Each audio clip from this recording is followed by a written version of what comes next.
expressed on this program are not necessarily those of WTJS, its board, staff, or underwriters. Good day. You are listening to Ability Radio. I am one of your hosts, Amelia Headley LaMont of the Disability Rights Center of the Virgin Islands. And today we are most privileged to have a guest who I've known for many years. Her name is Paula Whatley Matabane. She is a retired professor of the Howard University School of Communications. She is also the director of publications for the Afro-American Historical and Genealogical Society. She's also a spiritual director and an ordained itinerant elder in the African Methodist Episcopal Church. Good day, Dr. Matabane. How are you? I'm fine. And just let me say that I also retired from being director of publications. Okay. All right. So, there are certain skill sets that will not die, right? As a result. Yeah. So, yes. Oh, yeah. Very important stuff. I had a conversation with you a few days ago, and there were some things that you had mentioned that I thought our listening audience would find of most interest. And that is your grandmother, a woman by the name of Ione Davis, also known as Willie Lee, you said? Yeah. And she wrote a book called This Way Leads Home. So tell us about your grandma. Well, first of all, it's a memoir that she wrote. She hand wrote it in 1948. My grandmother was born in 1881 on a sharecropping farm with her parents and grandparents who were emancipated slaves. Mm-hmm. And this was in South Georgia. Mm-hmm. And if you know anything about South Georgia, that was what they call the Black Belt because of the rich black soil.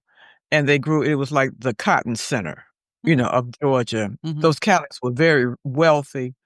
And you had the proliferation of enslavement in that area. And so that is where she was born into at a very difficult time when, for those who know American history, Abraham Lincoln had been assassinated. Mm-hmm.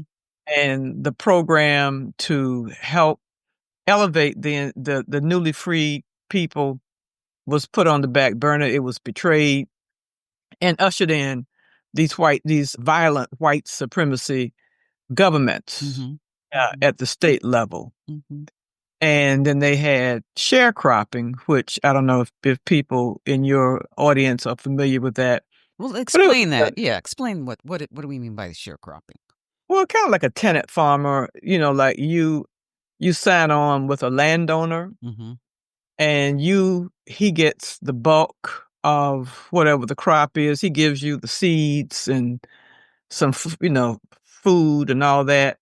But then he deducts that from the value of the crop mm-hmm. that you bring in. Plus he gets his cut. Mm-hmm.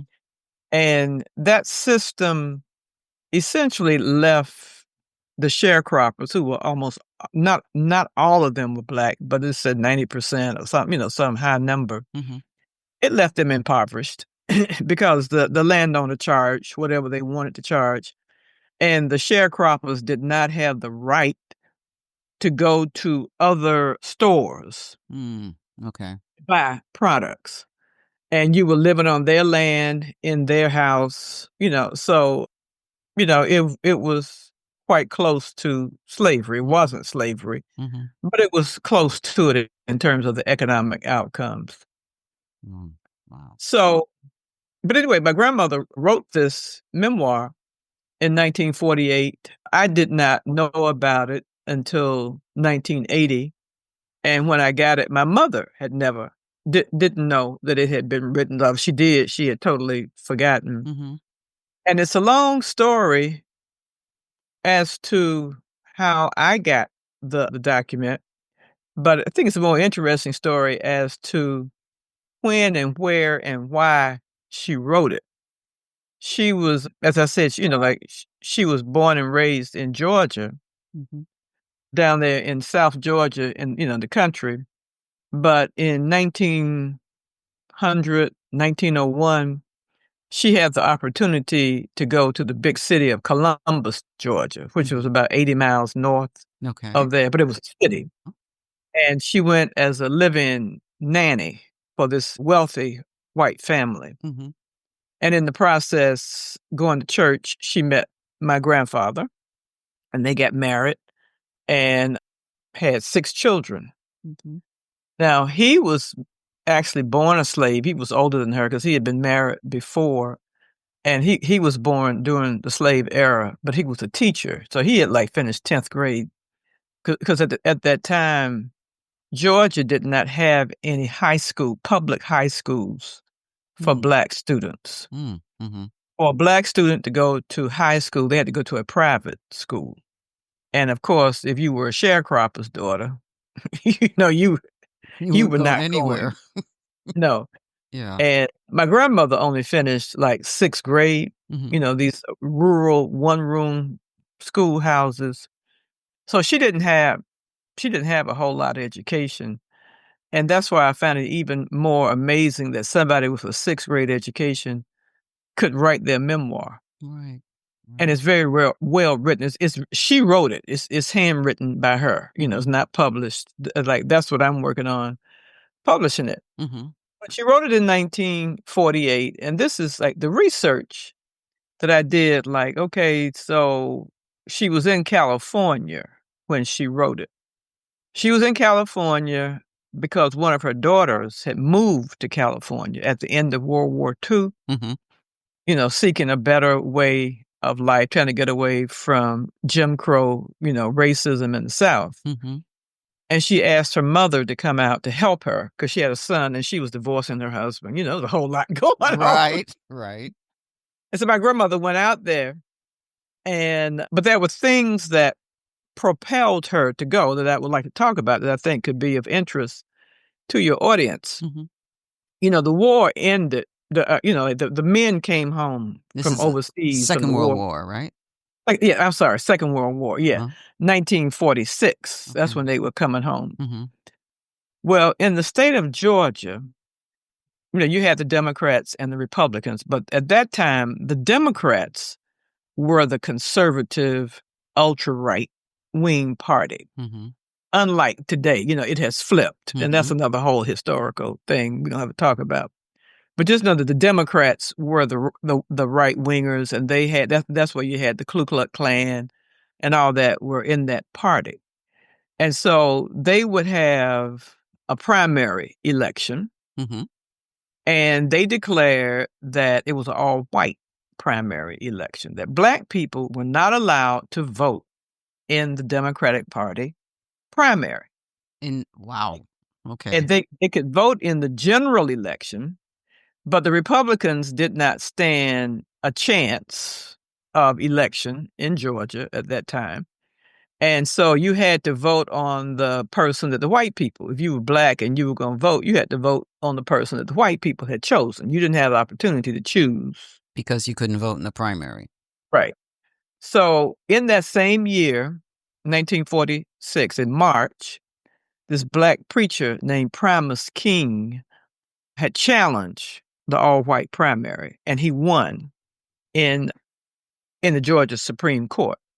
And the primary election was going to be held in late June. Mm-hmm. So there were 3 candidates. 2 of them were former governors of the state, and those 2 men were staunch Ku Klux Klan supporters. Mm-hmm. And I assume people know about the Ku Klux Klan. Oh, yeah.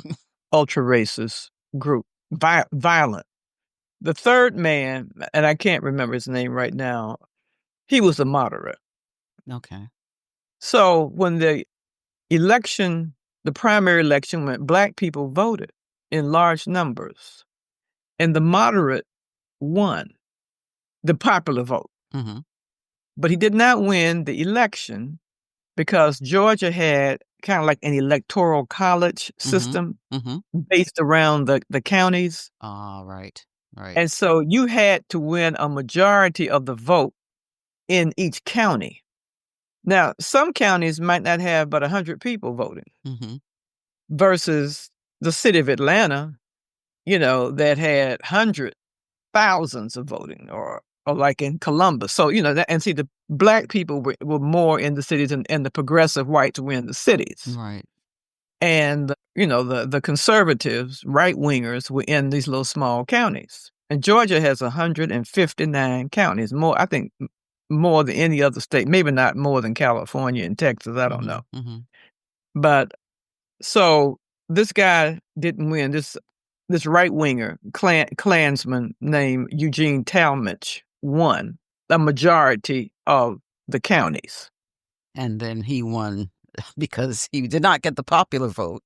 No, he won. Yeah, but he won the primary, which means that he won the general election. Oh boy. Okay.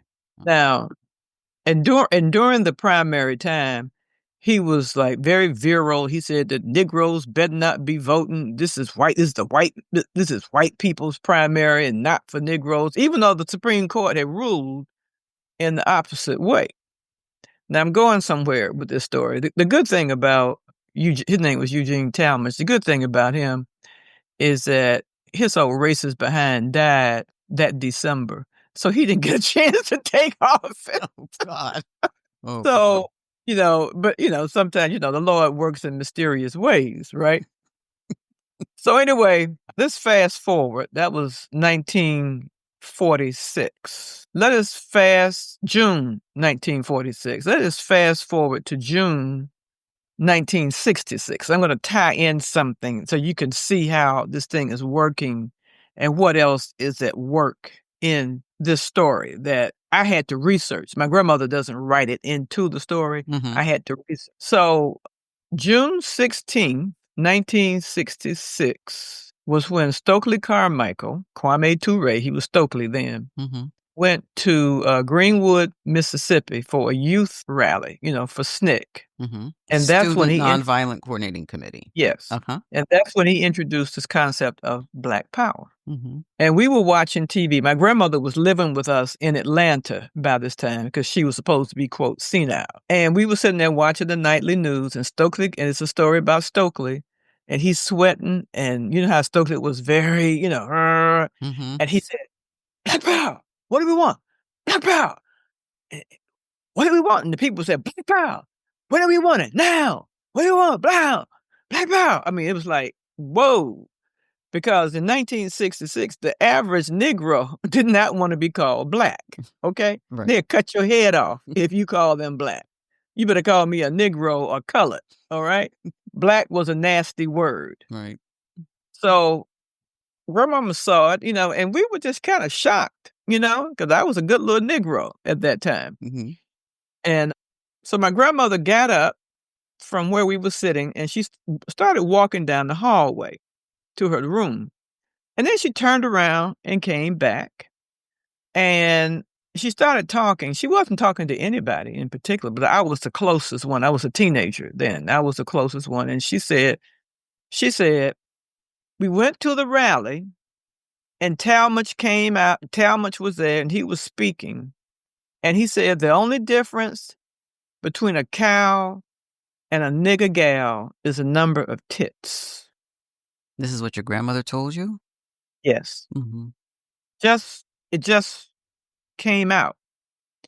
And what I realized is that hearing Stokely make such an impassioned plea for Black dignity, for our dignity as a people, and let's get out of this color thing, like despising our color, despising even the word Black, that it released this memory in her. Now, I said I was a teenager, dumb, young and dumb. I didn't ask her for any more details. She was supposed to be senile. She wasn't supposed to know nothing. No way. But I never forgot what she said. And when I was researching her story, I kept wondering, like, can I make anything? I just always went like, was that real? Where did it come from? Whatever. Well, when I got her memoir, there was also a stack of 50 letters in the with the memoir, and these were letters that she had written to her sons. And there was one letter in there that I hadn't paid attention to, all the years I'd been looking at it, and I was rereading it last year. And she wrote this letter to her son in New York, and apparently he had written to her in June of 1946 to ask if she had voted. Mm. And she said, yes, I voted, but I did not vote for Talmadge.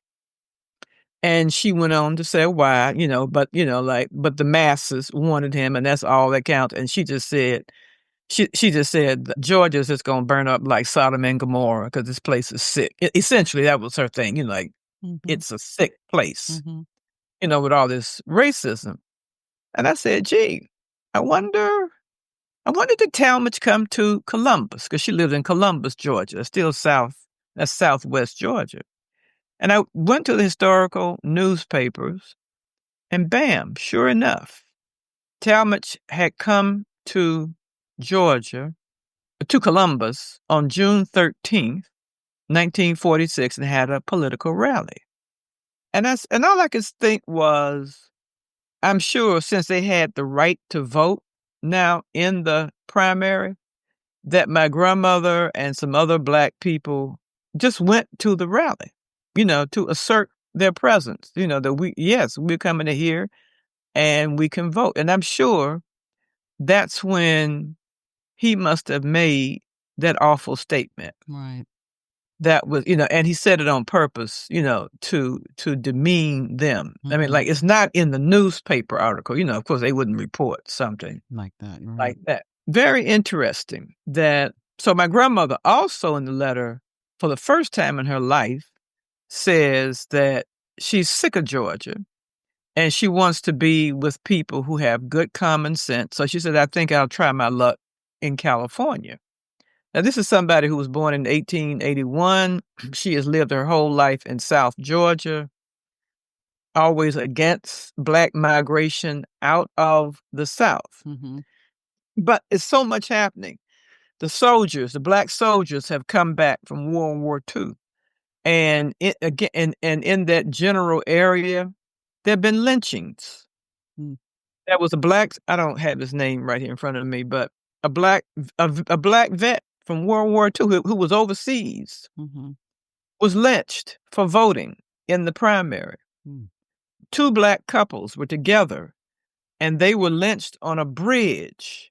All this is happening around, so it's it's an unbelievable moment, Amelia. Right. That here it is that these Black soldiers have come back from the war. Black women have sacrificed, like people on the ration, like everything was being rationed, food and supplies and stuff. Everybody has been caught up in this joint effort to ensure victory overseas against Nazism, against fascism. And then when they come back home and they want to exercise their democratic right to vote, lynched, beaten. Like those are just the ones that you know about. I mean, because like everything, you're an attorney, every crime doesn't get reported. Right. So these are the ones that got reported. Let me ask you this, because I remember you also, your sense of the book was that your grandmother was always, in your words, in search for home. Yeah. And you said that your grandmother's mother died under some pretty horrific circumstances, correct? Yes. When my grandmother was 7, again, we're talking about rural Georgia, and people used to make fires. Now, it was not unusual for people to get burned by fire, because they were making fires outside, inside, and all of that. So her mother was washing clothes, so she had make this fire outside, get the hot water, I guess putting the clothes in there, and she stumbled and fell into the fire and died. I don't know how long she lingered, but my grandmother was only 7 years old when this happened. So she had a little brother who was 2. And her daddy was a sharecropping. He was a farmer. And there was just no way for this man to work a farm and take care of 2 little children. Right. So he took the children to the mother's parents who were on the same farm, sharecropping farm. And they were also emancipated people, but they were like close to 50. But that was old then, because the average lifespan of a Black person then in 1890 was 35 years old. What? Oh, they had already outlived 15 Wow. years. Wow. Yeah, and so as you see as she writes in the memoir, Mm-hmm. she mentions her mother sometimes, but not often. Mm-hmm. But she keeps talking about, I'm looking for home. Mm-hmm. And, like it took me a long time to get it. I guess I was just kind of slow on this, that, like if you lose your mother at a young age, I mean, even as an adult, like that's devastating. Oh, You yeah. can be 60 years old and lose your mother. That's about how old I was when my mother died. Yeah. It's devastating because your mother is the source of identity, Right.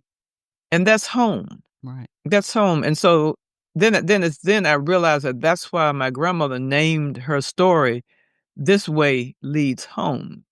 Mm. That throughout her life, she was looking to find that presence of her mother. Mm. She had a very good substitute, if you will, with her grandparents, the mother's parents. Mm-hmm. They were the most fabulous grandparents you could ever imagine. Her grandfather was a sharecropper, Mm-hmm. and she said he could pick 500 pounds of cotton a day, when the harvest time came. Mm. And he was also a community healer. Hmm. Somebody told me that my medical doctors from down that area, he said they called them, gosh, fire doctors. They called them fire doctors because they knew how to mix herbs and stuff to draw inflammation out. Hmm. Okay. Yeah.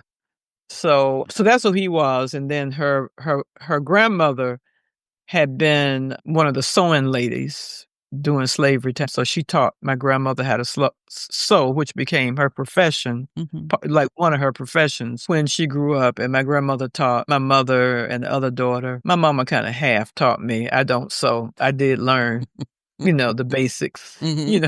but I didn't practice it. So it's interesting, how these skills, because my aunt did become a professional seamstress. Mm-hmm. And so that's a skill that was passed down from her great grandmother.